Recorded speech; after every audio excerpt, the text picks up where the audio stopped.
6 dixièmes de seconde.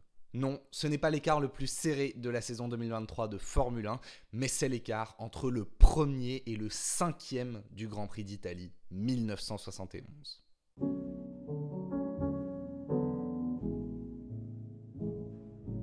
En fin de saison 1970, un homme très important dans l'histoire de la Formule 1, Ken Tyrrell, qui a donné son nom à l'écurie Tyrrell, décide justement que cette écurie va lancer la construction de son propre châssis. Arrivé quelques saisons plus tôt en Formule 1, Tyrrell était connu sous les patronymes de ses sponsors titres, Matra puis March, mais va désormais courir l'aventure seul. Dans l'idée, c'est un petit peu comme ce qu'on connaît aujourd'hui avec Sauber qui est connu sous le nom de son sponsor titre, Alfa Romeo. Mais au début des années 1970, il est l'heure de l'indépendance. La Tyrrell 001 voit le jour et elle est extrêmement performante dès le début puisqu'elle est en pole dès sa première course. Cependant, elle manque encore de fiabilité. Problème résolu pour la saison 1971 où elle engage deux voitures, la 002 confiée à François Sever, grand espoir français formé dans l'écurie, et la 003 aux mains de Sir Jackie Stewart, déjà champion du monde avec l'écurie en 1969. Dès lors qu'il prend le volant de la 003, Stewart devient une machine à gagner. Dans une F1 faite d'abandon, de problèmes de fiabilité, de rebondissements, il remporte 5 victoires en 7 courses, n'étant arrêté que par un accrochage aux Pays-Bas et la perte d'une roue en Autriche. Plus malchanceux, Sever connaît 4 abandons sur le début de saison, mais signe tout de même 2 podiums encourageants. Du côté de la concurrence, en 1971, Ferrari parvient à exister au travers d'une victoire pour Mario Andretti puis une autre pour Jackie Ickx. Le Belge pointe une fois de plus à la 2e place du championnat du monde, lui qui est déjà double vice-champion du monde en titre. Et en dehors des rouges, BRM décroche une victoire avec Joe Seifert et Ronnie Peterson porte régulièrement March sur les podiums. Après une telle présentation, on pourrait se demander pourquoi est-ce que l'on va se pencher sur le Grand Prix d'Italie 1971, qui semble avoir toutes les chances d'être remporté par Tyrrell et Stewart, lequel vient de décrocher le titre de champion du monde. La saison est donc censée être finie, sauf que c'est la Formule 1 et nous sommes à Monza.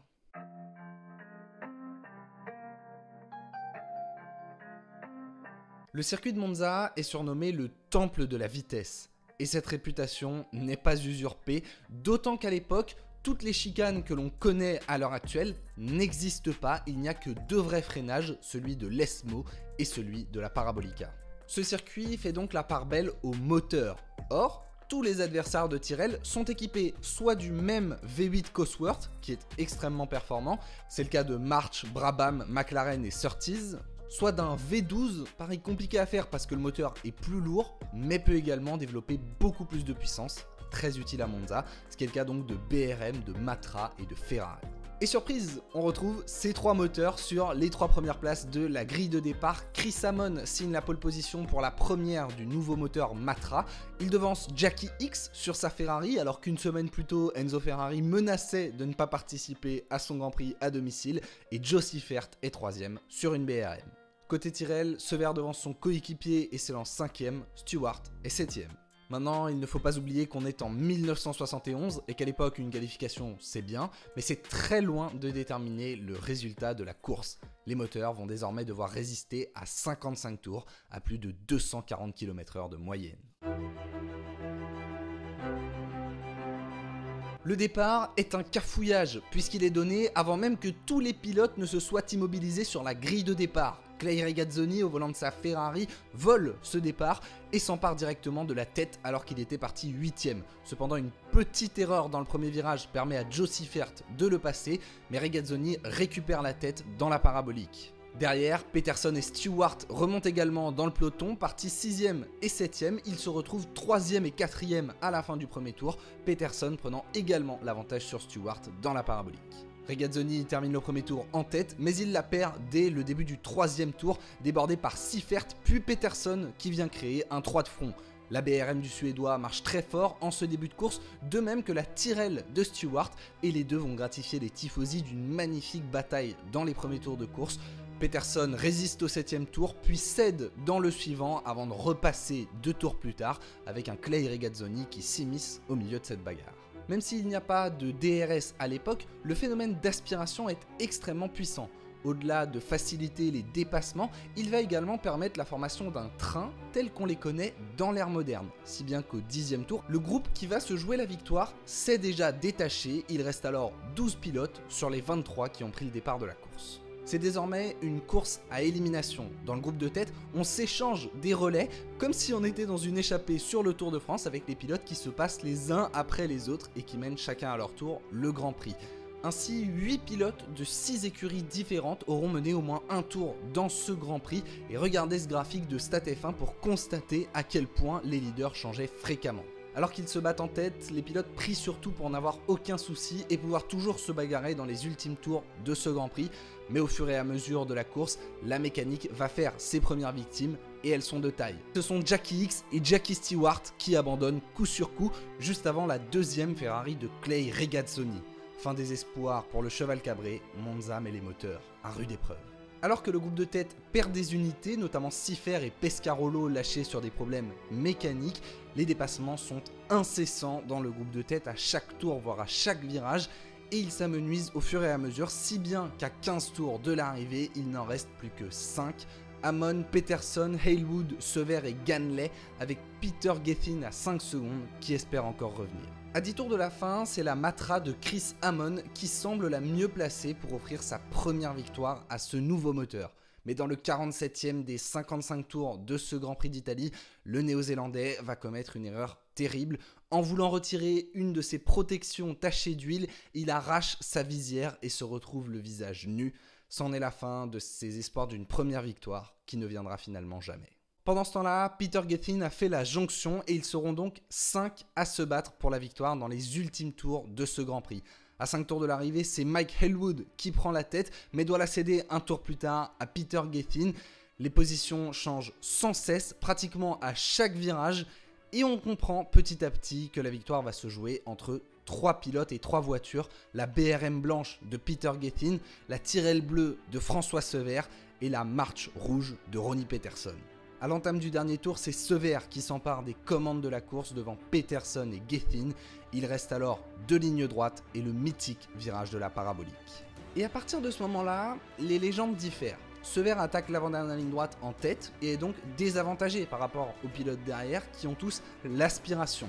Selon certains, il va se décaler à l'extérieur pour laisser passer Ronnie Peterson en espérant pouvoir aller le cueillir dans l'ultime ligne droite. Sauf qu'à ce moment-là, surgit Peter Gethin à l'intérieur et Sever raconte « Je l'ai vu arriver en perdition, les roues bloquées, j'ai évité l'accident, mais j'ai perdu le Grand Prix. » Dans l'ultime accélération, même si certains affirment qu'il le passe dans la parabolique ou au contraire sur la ligne, Peter Gethin prend l'avantage sur Ronnie Peterson et remporte le Grand Prix le plus serré de l'histoire, levant le poing sur la ligne pour influencer les commissaires s'ils doutaient de sa victoire. Mais revenons rapidement en arrière car coup de chance, il existe des images vidéo de cette action, assez mal filmées certes, mais on va tout de même pouvoir les analyser. Et après les avoir vues, mon hypothèse est la suivante. Pour moi, il est clair que Sever ne laisse passer personne. Il se retrouve juste dans la mauvaise position pour aborder l'avant-dernière ligne droite, puisque tous les autres derrière ont l'aspiration. En revanche, il est tout à fait possible qu'il ait l'idée de repasser Peterson dans la dernière ligne droite, et c'est pourquoi il se met à l'extérieur pour essayer de soigner sa sortie.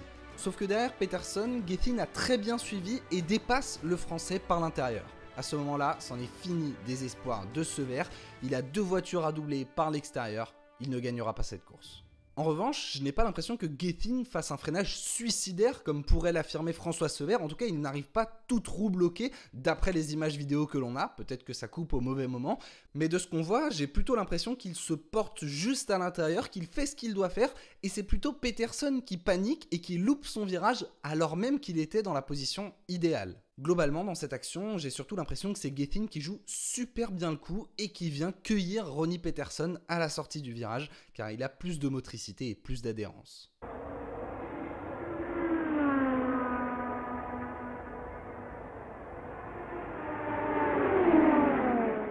À l'arrivée, Peter Gethin remporte donc le Grand Prix d'Italie, la seule et unique victoire de sa carrière, avec, tenez-vous bien, 1 centième d'avance sur Ronnie Peterson, 9 sur François Sever et 18 sur Mike Halewood.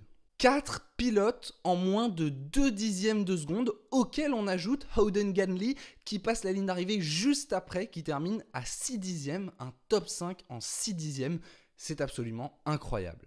C'est une arrivée exceptionnelle pour un Grand Prix exceptionnel où ça n'a pas arrêté de se doubler du début à la fin et qui établit plusieurs nouveaux records. Celui du Grand Prix le plus rapide de l'histoire avec une moyenne à plus de 242 km/h, ça le restera pendant plus de 30 ans, mais également l'arrivée la plus serrée de l'histoire de la Formule 1.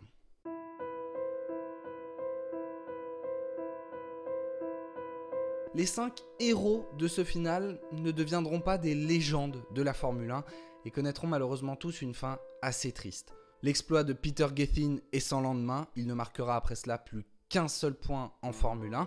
Ronnie Peterson est celui qui connaîtra la plus belle carrière en Formule 1 avec tout de même 10 victoires, mais il ne remportera jamais le titre mondial qui lui était promis et sera emporté par une embolie à la suite d'un accident survenu sur le même circuit de Monza.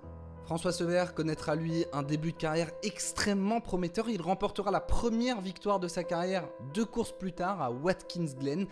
Mais c'est sur ce même circuit, 2 ans plus tard, alors qu'il est en quête d'une première pole position, qu'il trouvera la mort.